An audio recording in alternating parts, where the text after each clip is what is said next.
जहाँ पे जिन कहते हैं कि मैं पूरे पूरे खानदान को खत्म कर दूंगा। ऐसी कोई कहानी है? पहले के टाइम पे ऐसा हुआ करता था कि जो राजा महाराजा हुआ करते थे वो भी अपने साथ जिन रखते थे किसी युद्ध को जीतने के लिए, क्योंकि जो साम्राज्य में बातें होती है अंदर राजा को धोखा देने वाली जिन वगैरह से पता किया जाता था। तो इनका जो पूरा परिवार था वो जिनों की सेवा करता था। चौतरा में एक पूरा गड्ढा कर रखा था जहां पर हमेशा नीचे आग जलती रहती थी और बड़ी कढ़ाई पे हमेशा खीर बनती रहती थी। तो ये माना जाता था कि ये खीर जो बनती थी जिनों के लिए बनती थी, कि जिन इसका भोग लिया करते थे और उसके बाद इनका काम किया करते थे। तो जो बुजुर्ग थे उन्होंने क्या करा, अपने किसी फंक्शन में जाना, अपने किसी छोटे लड़के को बोल दिया कि बेटा देख ऐसा है मैं जा रहा हूँ। तो उन्होंने बोला एक काम करना, इस आग को बुझने मत देना, ठीक है, जब तक सुबह हम आएंगे खीर पक जाएगी और फिर खीर जो हमें गाँव में बंटवानी है। तो उस लड़के को नहीं बताया कि इसका होना क्या है। अब क्या हुआ, धीरे धीरे वो आग जलती रही जलती रही जलती रही और जब वो जो बुजुर्ग थे वो आते हैं वहां पर कढ़ाई के पास, देखते हैं यार कि कढ़ाई में तो खीर पक रही है पर लड़का नहीं दिख रहा हमारा। उसे गाँव में ढूंढना शुरू करते हैं। तो भाई ढूंढते ढूंढते कहीं वो लड़का मिल नहीं रहा। तो अब इनके दिमाग में आता है कि यार हमारे खुद के तो जिन है, वो बता देंगे हमने इतनी मेहनत क्यों करी। जब उन जिन के पास जाते हैं पूछते हैं कि यार ऐसे ऐसे हमारा लड़का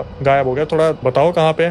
तो वो जिन बोलते हैं कि ऐसा है, आप जब लड़के को छोड़ के गए थे आग बुझने लग रही थी, हमने बहुत बार इशारा दिया कि आग को बुझने मत दो, जो तुम्हारे दादाजी है ऐसे बोल के गए हैं ऐसा वैसा, पर उसने ध्यान नहीं दिया। चंचल स्वभाव का था, दोस्तों के पास जाना था, अलग अलग चीजें करनी थी। तो जब जिन्होंने इस चीज को देखा कि वो छोड़ के जा रहा है, तो जिन्होंने क्या करा, उस कढ़ाई के आग के अंदर उस लड़के को डाल दिया। ये चीज जब उनके दादा परदादा को पता चला कि भाई हमारा लड़का ही फूंक दिया इन्होंने कढ़ाई के नीचे सिर्फ खीर खाने के लिए, तो उनके जो दादा परदादा थे उन्होंने इस चीज को वहां पर बोल दिया कि आज के बाद हम जिन की सेवा नहीं करेंगे। तो उन्होंने एक तांत्रिक को बुलाया और ये सारे के सारे जो जिन थे ये बंधवा के एक कहीं पे रखवा दिए। लेकिन ये फैमिली हिंदू है? यस, ये फैमिली हिंदू है।